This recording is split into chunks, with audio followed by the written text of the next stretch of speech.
Hello, everybody. Welcome to another edition of Beyond the Pitch. I'm Kristian Jack. Before the FIFA Men's World Cup in Qatar, many of you were very kind in sending us a lot of remarks about one of the shows we did about 15 or 16 national team players heading into the World Cup, bringing up to light their stories that many people enjoyed before they got on the big stage at Qatar.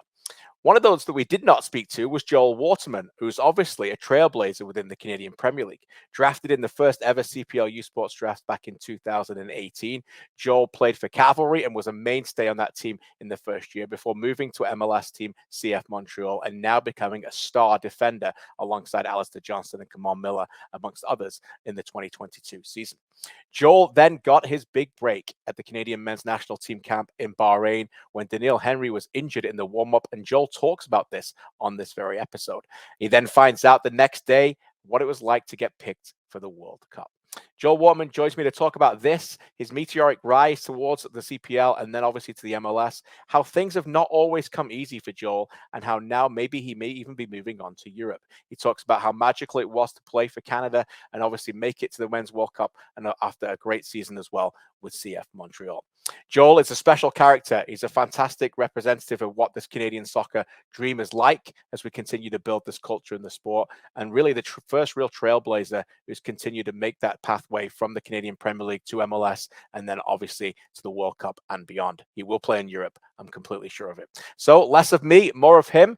We wish you a very happy holiday season. Sit back and enjoy my chat with the excellent and great man himself, Joel Waterman.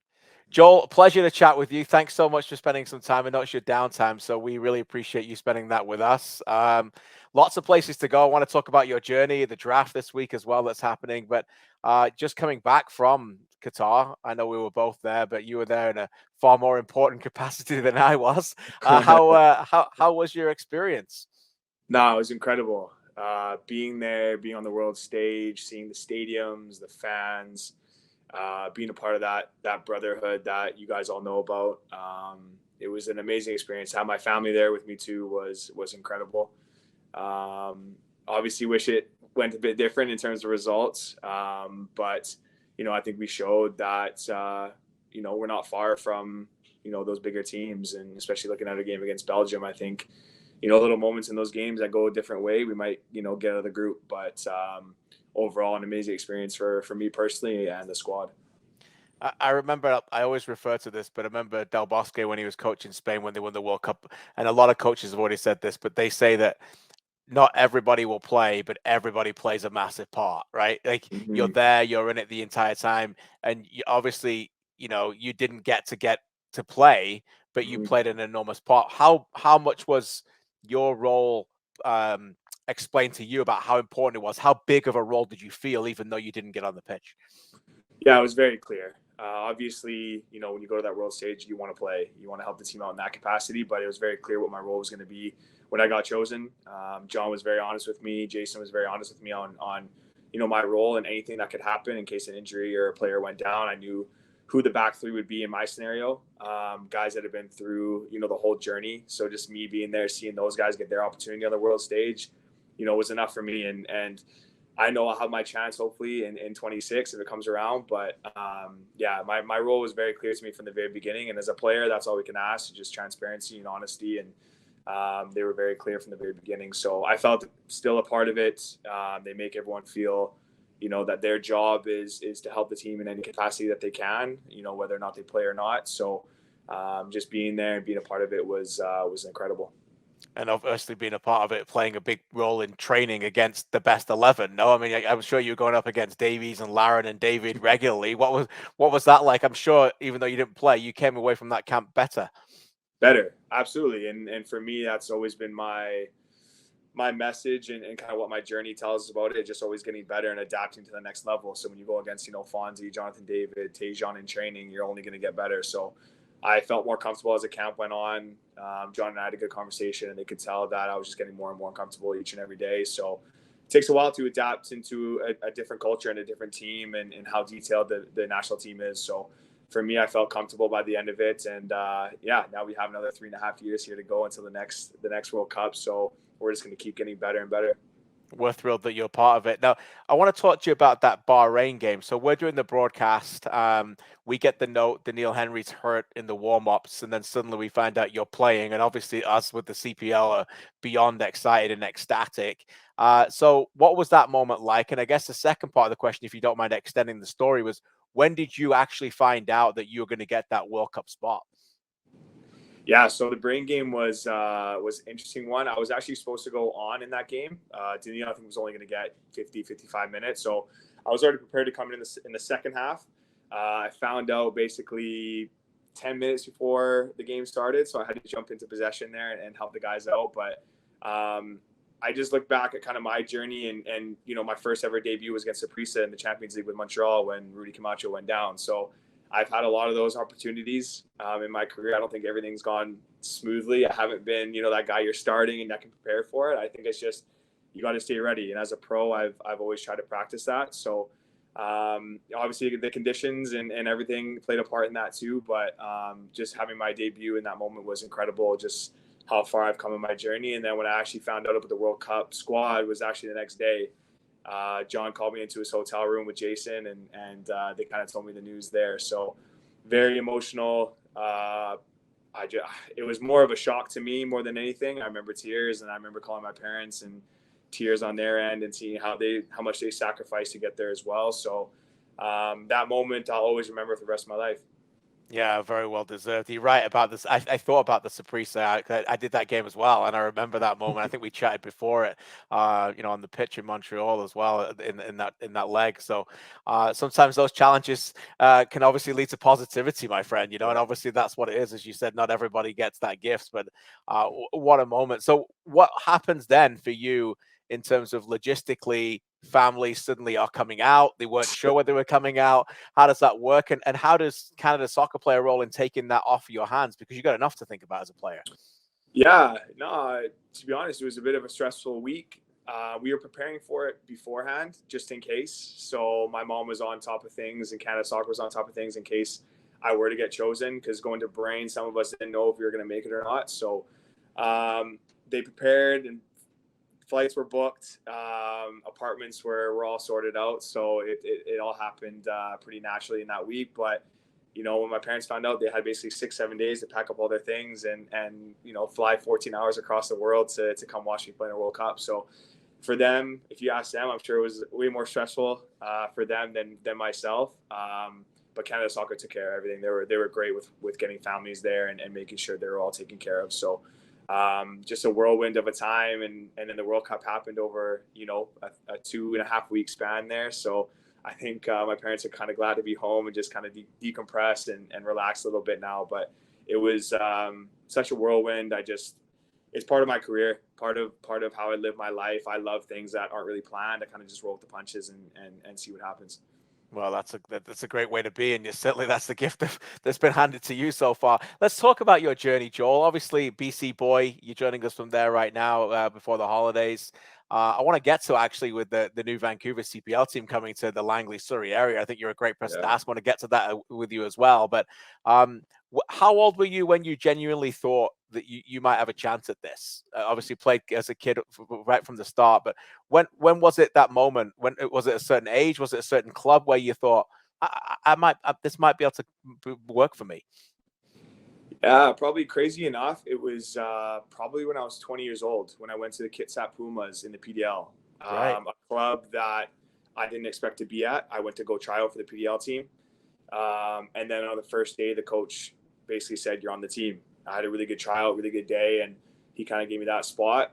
It was in a pretty interesting area. I can't remember it was called Bremerton. It was a small war town with just, a lot of senior homes, a lot of families, not a lot going on. But they had a big crowd, a good fan base. And there I had a coach named Kevin McDonald, a kind of hard-nosed UK guy. And he, after I think 2 or 3 games in, gave me my opportunity to the US Open Cup against the Seattle Sounders U23 side, and played really well. And I didn't lose my spot for the rest of the year. And at that point, we had a chance to play the actual Sounders in the US Open Cup too. And that year I just matured. I think I grew into my body. I was a late bloomer.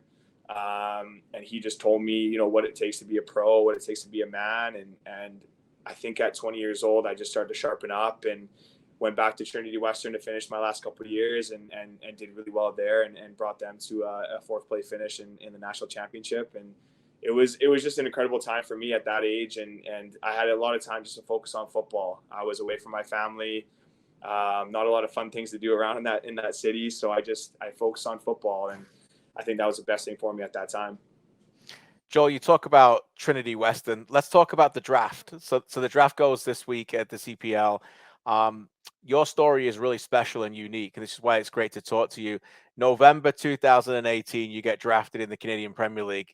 November 2022, you go to the FIFA Men's World Cup. That's the 4-year window right there, from the draft to the World Cup. It doesn't get any better than that. What were your memories, obviously playing at Trinity Western a little bit with the Foothills? What were your memories going into that draft? To be honest, I don't think a lot of people know this. I actually wasn't even going to declare for the draft because I think at that time I heard rumors of the Canadian Premier League, but I wasn't sure how many teams. I wasn't sure how it was going to go down, and I was like, this is too new. Let me just try, maybe go overseas or to the States through that route. But I think it was like the second to last day I decided to declare for the draft, and that's when the CPL got a hold of me and said, you should really do it. It's going to be really exciting. It gives the players an opportunity, and they kind of persuaded me to be a part of it. So I just remember getting the call. I think I was at, I think the season just finished, and we had like our year-long party with our university guys and guys that were going to be going different ways, and guys that are still best friends to this day for me. And I remember getting a call from Tommy Wheeler Jr. on like my buddy's couch or something like that, saying you made it, and we've chosen you 14th overall, and that kind of for me was the start of my professional journey. Right, they gave me an opportunity, obviously from the PDL championship win to you brought, I think it was like 12 or 13 players to the CPL squad. So I was very excited. I knew I was either going to be going to probably Pacific or Cavalry at the time, just closer to home. Loved Tommy Wheeldon, loved the city of Calgary as they embraced me, and obviously it worked out after a really, really strong year I had there. So really good memories, and I'm glad I ended up declaring for the draft. Well, we're certainly glad that you did as well. I know Tommy had a profound impact on your career, and is still obviously a major part in our league. What would your advice be to those getting drafted this year? Like, what would your advice be as they decide to come and play in the Canadian Premier League and take that route to try and become a professional and follow your footsteps, mate? I would say absolutely do it. I think there was 188 or 190 guys that declared for the draft this year. I think that's obviously triple the amount probably in my year, and I think it's great to see, obviously, with myself and other guys getting, transferred to different leagues. The CPL is there and it can work. So my advice would just be to enjoy it and take the opportunity. I think these opportunities don't come around. You look at me, I've had to take every opportunity that comes my way, and it might only come around once. So make sure you're ready for it. If you're serious about it and serious about becoming a professional, it's definitely a solidified way now to get to, the world stage. So hopefully my journey and guys can look at that journey and say, okay, this works. If he did it, no matter where you are, small town kid like myself in Calgary, York, it doesn't matter where you come from. I think it can definitely work for your professional career. And obviously you're busy, but you're still a big football fan. I know we were just talking before we recorded about the World Cup. What are your thoughts on the CPL? Many people think the quality's gone up even further. And as it continues to expand, now coming to Vancouver and the Surrey-Langley area, how special is that for you? And what do you think of the league as you continue to watch it and play against the teams in the Canadian Championship? Yeah, I still keep tabs on the teams. I still watch games. I still watch my old club probably the most. But you can just see the caliber going up each and every year. You get guys coming from loans from different MLS clubs. You got guys, international guys. You have a really good mix of U Sports draft picks coming up. And I don't want people to sleep on the U Sports draft, because I think it's guys that, like myself, I wanted to become a pro, even though I went to a Canadian school. Guys still have that drive to make it to big places. So seeing the caliber of coaching, obviously shout out Bobby with his third championship. It's incredible what he's been able to do with Forge. These guys are going to get different opportunities, probably coaching other places as well. So I think it's just all encompassing, and obviously the new team in Vancouver is going to help with that as well. I think something having it close to my home is special. I'm excited to see what they do with that. I want to be, a part of it in some way if I can, but it's another great step for the Canadian Premier League, and I hope we can get teams in every province, across Canada. Yeah, amen to that. What is it about that area, Langley, Surrey, that area that's obviously so special about? I mean, I've been there a few times myself. I can't say I know it well, but many people tell me that's just soccer crazy and the population continues to grow. What is it about that area that will make it successful in the CPL, buddy? Yeah, like you said, I think it's a people for a desire to make it in football. You know, you look at the national team, we have an abundance of guys from Toronto. I want to see more guys coming out of BC.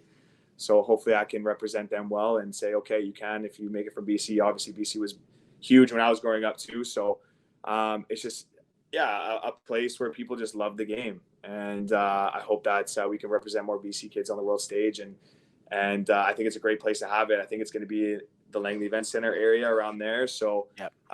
That's a great hub for people coming from, you know, Surrey, Burnaby, Vancouver, Aldergrove, Abbotsford. It's a great middle grounds for, you know, everyone coming into the scene. So I think our national team success obviously helps with that too. I think now more than ever, Canadian soccer is getting shown, you know, all over the world, and we've proven ourselves. So I think everyone wants to be a part of it. You go from the CPL to MLS, as you alluded to, you get that chance against Saprissa.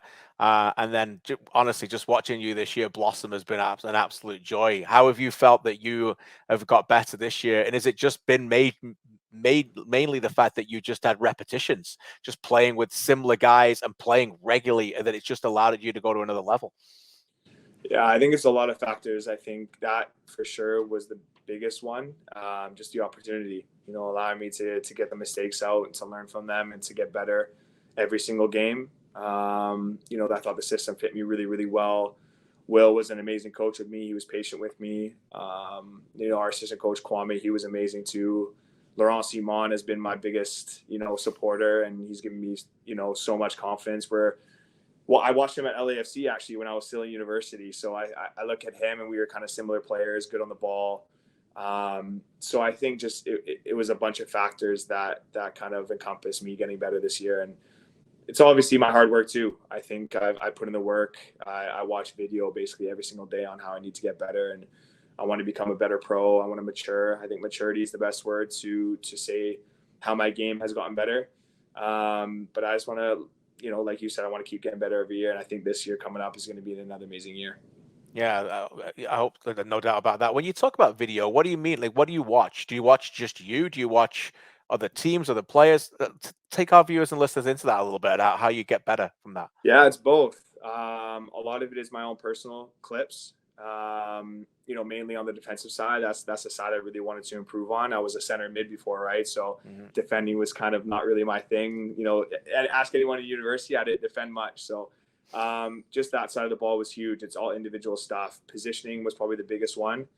And then just making sure I'm on the right side of the ball, right side of the man, defending the box well. And then it's also team stuff too, where we are in terms of our line. You know, obviously Kamal and I, Alistair, Rudy, making sure we're on the same line, making sure we're stepping in the right moment, just different kind of things like that. So I think it's just all the little small details. And I go back to Jason DeVos for the national team as well. He showed me little clips during camp on how to win headers more and to win your battles. So it's just all, you get different opinions from different coaches, and you pick and choose, you know, kind of what fits your game, and hopefully you can just get better from it. You mentioned a couple of guys there that you've been in Qatar with, Kamal Miller and Alistair Johnston. What's it been like dealing with them as teammates, both national team and club team? They seem like great guys to be good friends with, and great teammates to, you know, go to battle with on the pitch. Yeah, we got extremely lucky with the group we had in Montreal. You know, I think we call it kind of a brotherhood there as well. It's not a fake thing. We actually did all really love each other, and especially with Kai coming into it too, a veteran presence, and everything just clicked. I think this year we had the right guys in the right positions, the right identity, and you know, Kamal and Alistair definitely fit that for us. They're amazing players, but they're amazing guys as well. So our group was that close, and it just made it easier to play well. We could just communicate easier and tell each other what we needed and what we wanted in that certain moment. So we were hard on each other too. I think that's part of it. Tough love is part of it. So, but being able to play with those guys at club level and at the national team level, and just seeing how much better they've gotten and seeing them have their opportunity on the world stage, it made me proud, because I see the work that goes on behind the scenes with them too. And they don't take shortcuts either. So it's been a really fun time to watch them and be a part of it with them. Watching you from the outside, Montreal, you could see that you're a true team. You could see that you guys just work so hard for each other. That's not always the case. You'd imagine that it would be, but it just isn't the case. That's just life. That's personalities. That's form. Yeah. That's just everybody's mental, physical shape. What's it like when you're in a team like that, and every week you go out there and you know that, well, you might get beat a couple of times, the bounce of a ball, the act of randomness of the sport, but every week for the most part, you guys are 8 and 9s out of 10. That must be pretty magical. It was magical, and like you said, I think every week I was talking to Alistair and Kamal about this during the season. Every week it felt like we weren't going to lose. And that's a feeling that's built up over time. Obviously, Will started that back in 2021 and then brought Ali in and different kind of guys. And every week it felt like we were going to win. And a lot of the games we did. And I only had that other feeling when I played for Calgary Foothills PDL under Tommy. That year when we won basically almost every game and we won the title, every game and every week, we were just so confident that we just went into it thinking we were going to win. So it's developed. It definitely doesn't happen overnight, but it was a pretty magical season, just having everyone on the same page, just without ego, I think was our biggest thing. You look at, only Victor Wanyama was our only DP, and he's the most humble guy you'll ever meet if you ever get a chance to meet him. So he was, definitely the leader of our group, and yeah, it just was magical to see what we could accomplish as a group. Inevitably, when teams are special and they perform well, they get picked apart. Alistair Johnson's gone to Celtic, and you've lost your manager. You've lost your manager as well. Has gone to Columbus. Without getting into the decision around that, but what makes Wilfred Nancy such a special coach? I don't think I've ever had a coach like him, just in terms of his tactical philosophy. He cares deeply for the players personally, not just on the pitch. At the beginning, I'd be lying if I just said I wasn't sure if his tactics were going to work just based on the guys that we had. But you can see, as a center back, I love playing in a system. We're aggressive. He likes us to hold the ball, to pick teams apart, to try and get them to move so we can, put pressure on other areas and use our threats to our advantage. So he encompasses kind of what I'm all about. So it kind of fit me perfectly. And he got us to a place where, everyone was on the same page, and we were playing really, really well. And it was an amazing time to be a part of it. That's for sure. We talked earlier about, nothing coming easy to you and always having to work and, things coming, at the last minute, things like that. The opposite of that is star boy Ismail Kone, who's everything's just come to him very, very quickly in 2022. And now he moves on as well. What's this guy like for this guy? What's the future as a guy who worked with him and trained with him every day? What do you think the future is for this young man, both national team and where he can be playing for his clubs? Yeah, it's bright. The pressure he can handle at such a young age is incredible. I think he just turned 20 years old, 21 years old. Like, I just remember what I was like at 20 years old, and to play on the world stage and to be transferred to Watford would be, something I couldn't handle. So made sure I had a chat with him, in the World Cup, and just say, are you okay? Like, things are coming pretty fast. He's like, I'm good. He's just full of confidence. You can tell in the way he plays as well. That's the kind of person he is. So, his potential is as high as he wants it to be. I think he's his only limitation, and I just hope he stays, just consistent, not to throw everything out the window and where he came from and things of that nature, just to stay humble and keep working hard. And if he's in the right environment, he's going to flourish and be an incredible player, both for club and our country.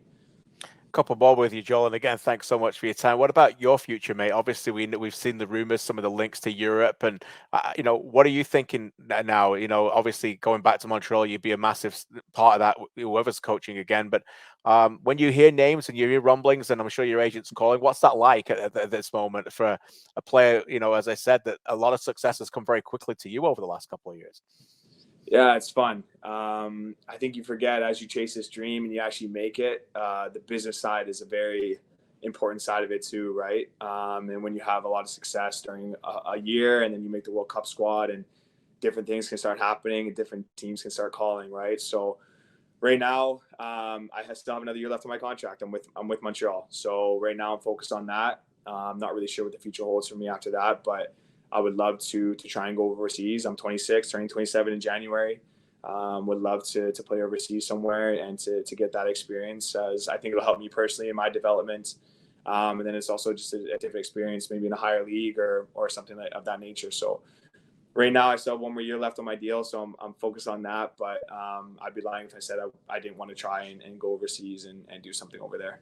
Still a good age too, though. I mean, right? As a defender, I think that the more, you know, that we've seen. I mean, you've seen defenders all over the world become superstars late 20s. No, I mean, you're still learning, right? You're still a relatively young player for your position.